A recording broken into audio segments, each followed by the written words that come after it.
Halo, perkenalkan nama saya Kelvin Muhammad Akbar. Di sini saya ingin memenuhi tugas saya UTS Sastra dalam Pembelajaran Sejarah. Saya mengambil topik sastra sebagai media mengembangkan historical empati dengan studi kasus novel Bumi Manusia karya Pramudia Natatul. Langsung kita mulai aja ya. Pernahkah Anda merasa bahwa pelajaran sejarah itu seringkali membosankan ataupun terasa kering gitu di sekolah? Pelajaran sejarah sering direduksi menjadi sekedar deretan angka tahun, nama jenderal, tahun peradaban, ataupun hafalan-hafalan lainnya.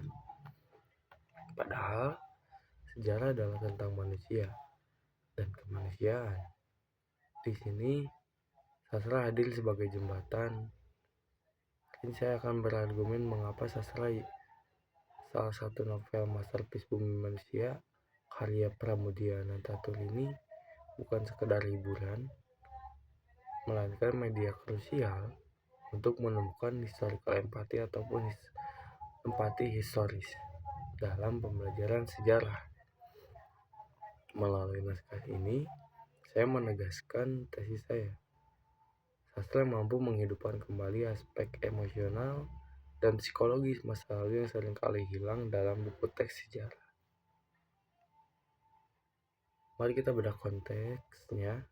Bumi Manusia berlatar belakang akhir abad 19 dan abad ke-20,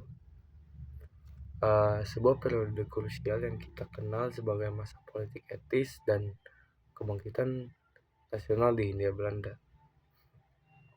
Jika kita membaca buku teks sejarah, kita hanya tahu bahwasanya struktur masyarakat kolonial itu hanya terbagi menjadi 3, Eropa, Timur Asing, dan pribumi.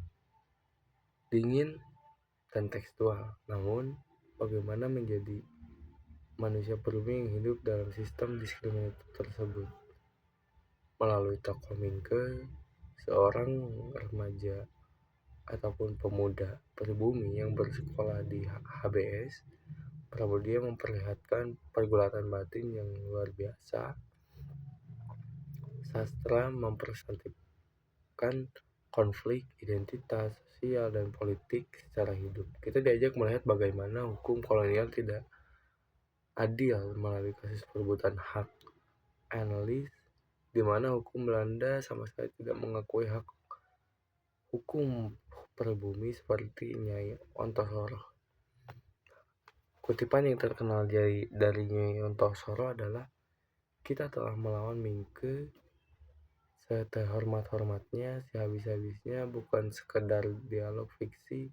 Ini adalah nilai kemanusiaan dan pengalaman historis masyarakat kita tertekan namun menolak untuk menyerah." Sastra menangkap jiwa dari zaman tersebut yang tidak bisa pernah kita temukan dalam statistik ataupun laporan resmi pemerintah kolonial. Lalu apa relevansinya bagi pelajaran sejarah di kelas? Mengapa metode ini efektif? Pertama, saya bertindak sebagai sumber sejarah alternatif, yang dimana ketika dokumen resmi masyarakat kolonial mayoritas ditulis oleh sudut pandang Belanda, sastra seperti Pramudia ini menawarkan perspektif Indosentris yang dimana humanistik. Kedua, sastra mengaktifkan imajinasi historis siswa.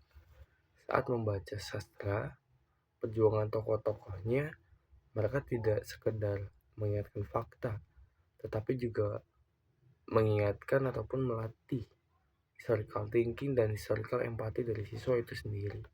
Siswa belajar menempatkan diri mereka seperti mereka, di mana memposisikan mereka di posisi masa lalu, lalu memahami mengapa mengambil keputusan tersebut tanpa menghakimi masa lalu dengan standar masa kini.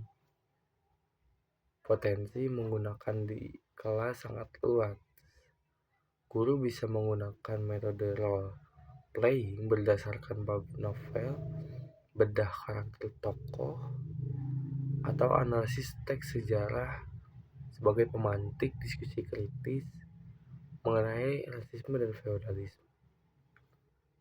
Sebagai kesimpulan, saya ingin menegaskan bahwa memisahkan sastra dari sejarah ada sebuah kerugian besar dalam dunia pendidikan.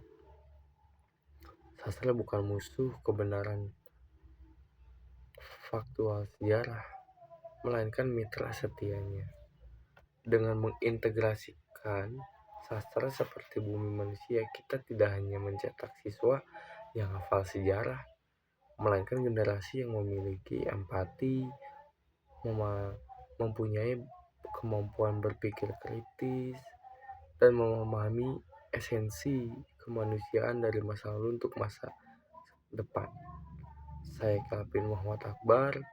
Terima kasih dan mari terus menghidupkan sejarah lewat rasa yang pernah kita rasakan.